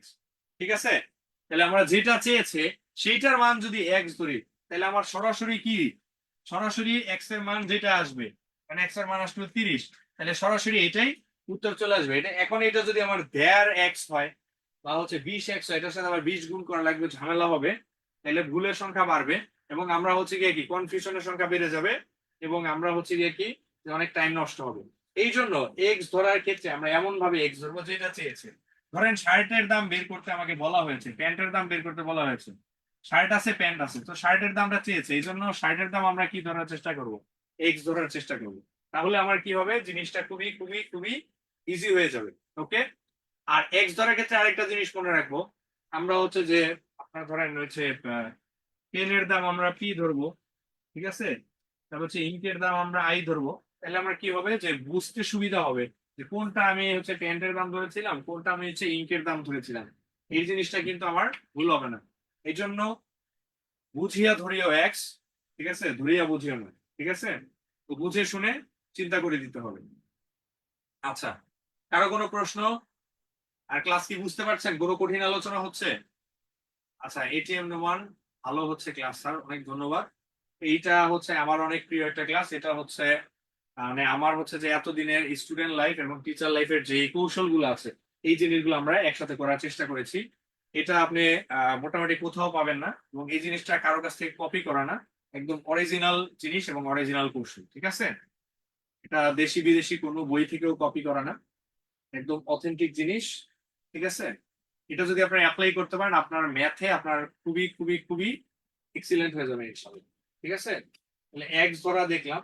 এবার হচ্ছে আমরা 7 নাম্বার কৌশলে চলে যাব, লাস্ট এন্ড লিউরিয়াস। ঠিক আছে? একদম লাস্ট কৌশল, সেটা হচ্ছে খুবই খুবই খুবই গুরুত্বপূর্ণ একটা কৌশল। সেটা হচ্ছে আমরা যখনই অঙ্ক করব, ঠিক আছে, অঙ্ক করব তখন আমরা কি করব, আমরা যে মূল যে টার্গেট যেটা আছে সেটাতে ফোকাস করব। ওকে, আমার মূল টার্গেটটা কি?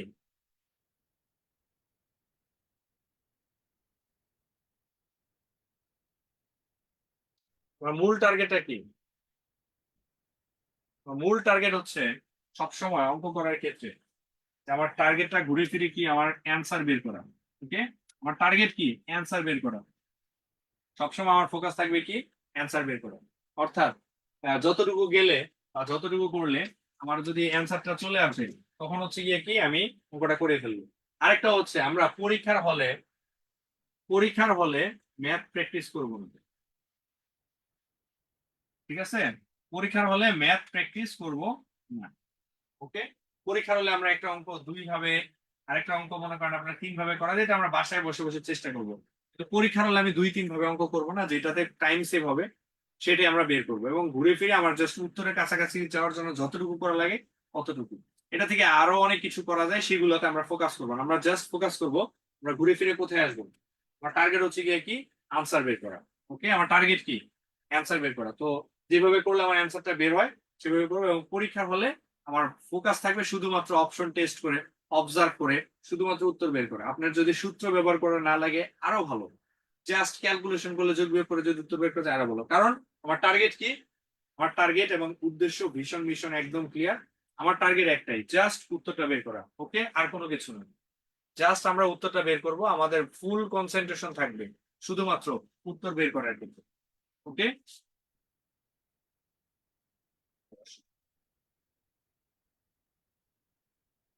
তো আনমিউট করে দেন, ঠিক আছে? মিউচুয়াল, এবার আনমিউট করে দেন। Hello participant two. আচ্ছা, তারপরে আমরা চলে যাচ্ছি, আমরা মোটামুটি এছাড়া এই সাতটা কৌশলের পাশাপাশি আরো কিছু গেম প্ল্যান আছে, এটা আপনারা নিজেরা নিজেরা আবিষ্কার করবেন, ঠিক আছে? আমি যেমন আবিষ্কার করেছি, এইভাবে আপনারা আবিষ্কার করতে পারেন। এই সাতটা কৌশল নিয়ে কারো কোনো প্রশ্ন আছে? বা কেমন লেগেছে বলেন? সাতটা কৌশল নিয়ে কারো কোনো প্রশ্ন আছে?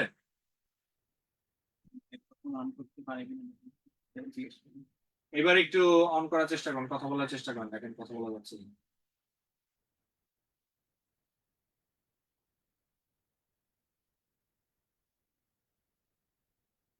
একটু খুলে দিন। Allow participants. Allow participants. Yes. Yes. জি স্যার, Okay. শোনা যাচ্ছে। আর কোনো প্রশ্ন আছে? এই সাতটা চমৎকার কৌশল নিয়ে কোনো প্রশ্ন আছে? এটা কিন্তু একদম লক্ষ টাকা দামের জিনিস, ঠিক আছে? আচ্ছা, এবার আমরা আরো কিছু খুচরা জিনিস দেখবো, এবং আমরা নিজেরাও কিছু কিছু অ্যাপ্রোচ নিজেরা নিজেরা বের করব। সেটা হচ্ছে আমরা অঙ্ক করার সময় সব সময় আমরা হচ্ছে সূত্র টুত্র যত কম অ্যাপ্লাই করা যায় তা তত বেশি ভালো। আমরা মোটামুটি ভাবে সূত্র কম প্রয়োগ করে, ঠিক আছে, সূত্র কম প্রয়োগ করার চেষ্টা করব, জাস্ট ম্যানুয়ালি বা অবজার্ভ করে উত্তরটা বের করার চেষ্টা করব। আরেকটা হচ্ছে ম্যাথে, আমরা যারা হচ্ছে আমার মতো যারা ম্যাথে উইক আছেন, তারা হচ্ছে প্রতিদিন 2 ঘন্টা করে, ঠিক আছে, প্রতিদিন 2 ঘন্টা করে একদম 365 দিন এইভাবে করে আপনার ম্যাথ করার চেষ্টা করুন প্রতিদিন, ঠিক আছে?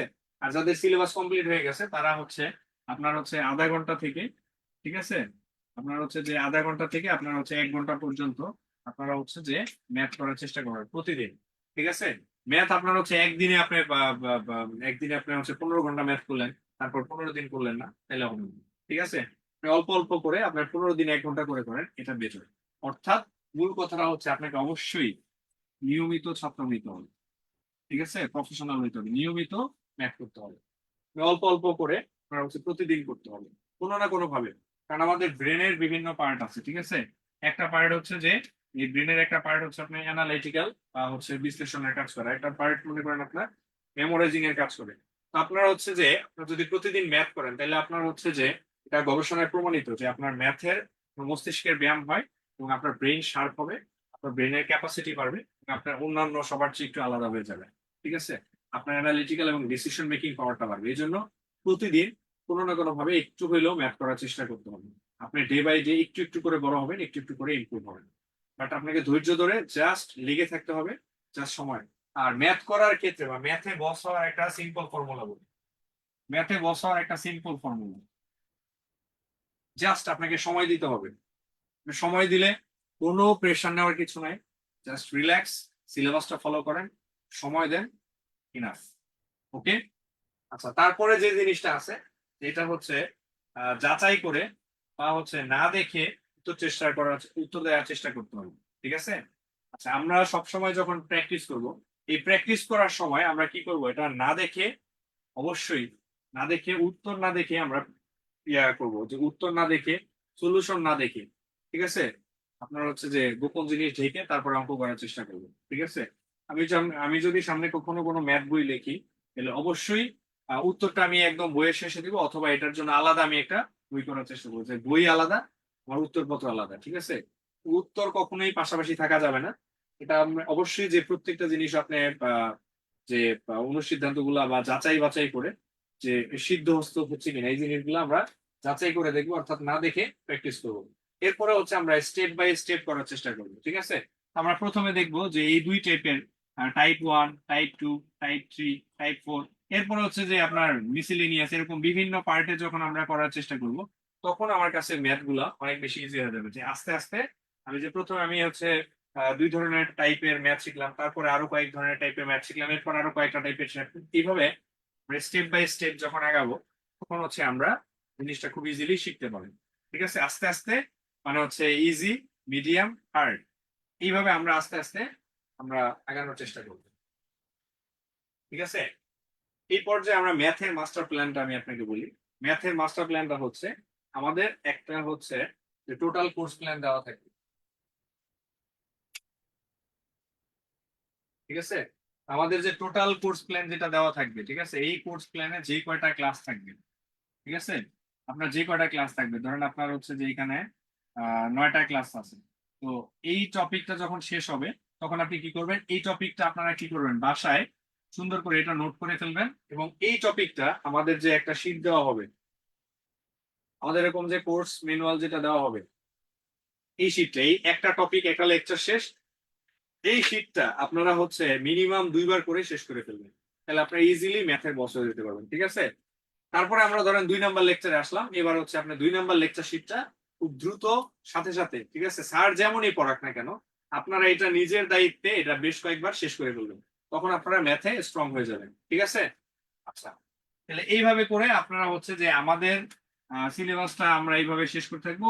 এদিক দিয়ে আপনি প্যারালালি কিন্তু নিজের সিলেবাসটা এইভাবে শেষ করতে থাকবেন, তখন হচ্ছে আপনার কি হয়ে যাবে, ম্যাথের কোর্সটা কমপ্লিট হয়ে যাবে। অর্থাৎ যে ক্যারিয়ার এইডের যে কোর্স প্ল্যানটা দেওয়া আছে, এই প্ল্যানটা আপনারা খুব সুন্দর করে শেষ করে ফেলবেন। ওকে। আচ্ছা, তারপরে আমরা যাচ্ছি যে স্টাডি প্ল্যান। স্টাডি প্ল্যান হচ্ছে আমরা হচ্ছে যে প্রথমত যে হোমওয়ার্ক যেটা দেওয়া থাকবে ক্লাস, ঠিক আছে, আমরা হচ্ছে সিক্রেট গ্রুপে হোমওয়ার্ক দেওয়ার চেষ্টা করব। তো বিষয়টা হচ্ছে হোমওয়ার্ক হচ্ছে আমরা যতই ফাঁকিবাজি করি না কেন, যতই কষ্ট হোক না কেন, বা গ্রুপে ধরেন আপনার কেউ আপনার হোমওয়ার্ক দেখলো না, বাট আপনি অবশ্যই নিজের সাথে অনেস্ট থাকবেন। আমাদের গ্রুপে 50 জন থাকলে 50 জনই, মনে করেন আপনার 500 জন থাকলে 500 জনই হোমওয়ার্কটা দেওয়ার চেষ্টা করবেন। ঠিক আছে। কারণ এই হোমওয়ার্কের তালে তালে আপনার কি হবে, আপনার একটা মিশন কমপ্লিট হয়ে যাবে। তারপর আপনার একটা জিনিস দেখবেন, প্রতিদিন 1 থেকে 2 ঘন্টা সময় রেগুলার আপনারা হচ্ছে কি ম্যাথে সময় দেওয়ার চেষ্টা করবেন। ঠিক আছে। আর ম্যাথ সাধারণত সকালে এবং রাতে ম্যাথ করাটা ভালো। ঠিক আছে। ওই সময় আপনার ব্রেনটা ঠান্ডা থাকে, আপনার জটিল জটিল ম্যাথের খুব ইজি ইজি সমাধান করতে পারবেন এবং নতুন নতুন অ্যাপ্রোচ শিখতে পারবেন। ঠিক আছে। আচ্ছা, আর কোনো প্রশ্ন আছে এই বিষয়ে?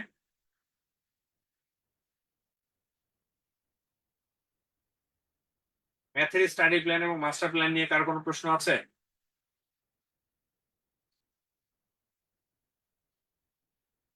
কারো কোনো প্রশ্ন এই বিষয় নিয়ে? আচ্ছা, আমরা যেটা দেখবো সেটা হচ্ছে আমরা ক্লাসে প্রশ্ন করব। ক্লাসে আমরা হচ্ছে একটা টপিক কমপ্লিট করব।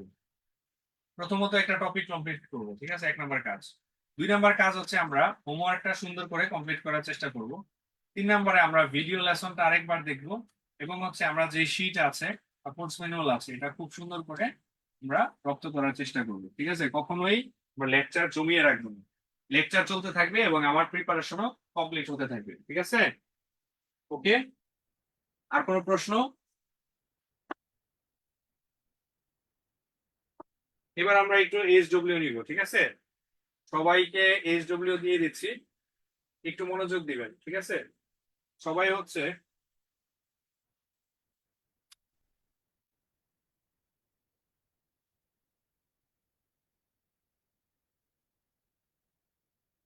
11 স্কোয়ার থেকে, ঠিক আছে, 21 স্কোয়ার পর্যন্ত যা আছে, ঠিক আছে? ধরেন 11 স্কোয়ার মানে হচ্ছে কি কত, আমরা এইভাবে হোমওয়ার্ক করবো। 11 স্কোয়ার মানে কত, যেমন হচ্ছে 121, ঠিক আছে?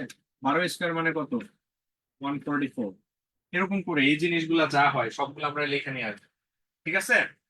2 নাম্বার হোমওয়ার্ক, ঠিক আছে? আর আমাদের একজন ক্লাস ক্যাপ্টেন থাকবেন আমাদের সিক্রেট গ্রুপে, ঠিক আছে? আজকের ক্লাস ক্যাপ্টেন মনে করেন আপনার খান আলামিন ভাই, এরকম করে, ঠিক আছে? তারপর একটা জিনিস হচ্ছে যে √2 এর মান থেকে শুরু করে আমার হচ্ছে √11 এর মান পর্যন্ত, ঠিক আছে? √2 এর মান কত, ধরেন আপনার √2 এর মান হচ্ছে গিয়ে কি 1.4142, ঠিক আছে? এরকম আর কি। √3 এর মান কত, ধরেন আপনার হচ্ছে 1.7320, এরকম হচ্ছে √5 এর মান কত, এরকম যে অমূলদ সংখ্যার যে রুট গুলো আছে, ঠিক আছে, মৌলিক সংখ্যার যে রুট গুলো আছে, এই জিনিসগুলো আমরা মান বের করে পড়ে আসবো। 3 নাম্বার যে হোমওয়ার্ক থাকবে সেটা হচ্ছে 3 নাম্বার যে হোমওয়ার্ক থাকবে আপনার কিউবের যে বিষয়গুলো আছে, ঠিক আছে? ধরেন আপনার হচ্ছে 3 4 5 6, ধরেন আপনার হচ্ছে 6 কিউব থেকে শুরু করে আমার হচ্ছে যে মনে করেন আপনার হচ্ছে যে 11 কিউব, ঠিক আছে? এই জিনিসটা আমরা কি সুন্দর করে খাতায় তুলে নিয়ে আসবো, ঠিক আছে? আমি আবারও বলছি, 6 কিউব থেকে শুরু করে, ঠিক আছে, 6 6 36 গুণন হচ্ছে 6 কিউব মানে কত, 216। 11 কিউব মানে কত, এই জিনিসগুলো আমরা সুন্দর করে খাতায় তুলে নিয়ে আসবো।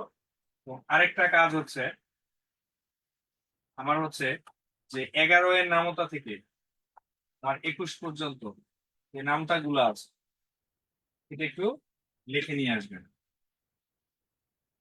ঠিক আছে? লেখার পরে আপনারা যেটা করবেন, আপনারা এটা একটা পিডিএফ বানাবেন, ছবি তুলে আপনারা হচ্ছে পিডিএফ বানাবেন, এবং পিডিএফ বানিয়ে আপনারা হচ্ছে যে আমাদের সিক্রেট গ্রুপ আছে, ঠিক আছে, আমাদের যে সিক্রেট গ্রুপ আছে এই গ্রুপে সবাই সাবমিট করবেন। আমরা কিন্তু এই জিনিসটা দেখবো এবং আমাদের কোর্স কোঅর্ডিনেটর যিনি আছেন সেটি সুন্দর করে দেখবেন। তাহলে আমাদের হোমওয়ার্ক গুলা কি কি থাকলো আমি আবার একটু বলে দিচ্ছি সবাইকে। 11 স্কোয়ার থেকে 11 স্কোয়ার, 12 স্কোয়ার, 21 স্কোয়ার পর্যন্ত আমরা যাব। তারপর হচ্ছে মৌলিক সংখ্যার যে রুট ওভার গুলো আছে, √2, √3, √5, √11 পর্যন্ত এগুলোর মানগুলো আমরা লিখে নিয়ে আসবো। 6 cube, 7 cube, 8 cube, 9 cube, 11 cube পর্যন্ত মানগুলো লিখে নিয়ে আসবো। তারপর হচ্ছে 11 এর নামটা, 21 এর নামটা, আমরা 11 থেকে 21 পর্যন্ত যে নামটা গুলো আছে এগুলো লিখে নিয়ে আসবো। এই জিনিসগুলা করলে আমার ক্যালকুলেশন অনেক অনেক অনেক ফাস্ট হবে, ঠিক আছে? আমি যত খারাপ পড়াই না কেন, আপনি যদি এই জিনিসগুলো লিখে নিয়ে আসেন তখন এখান থেকে আপনার প্রচুর প্রশ্ন কমন আসবে। পাশাপাশি আপনার অঙ্কের স্পিড অনেক অনেক অনেক, ঠিক আছে?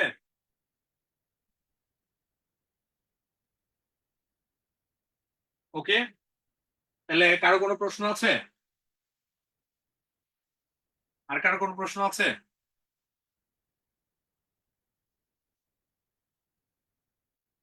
ওকে, তাহলে পরবর্তী দিন আমরা যে টপিক গুলার আজকে বেসিক আলোচনা করেছি এগুলোর বিস্তারিত আমরা প্র্যাকটিস করব।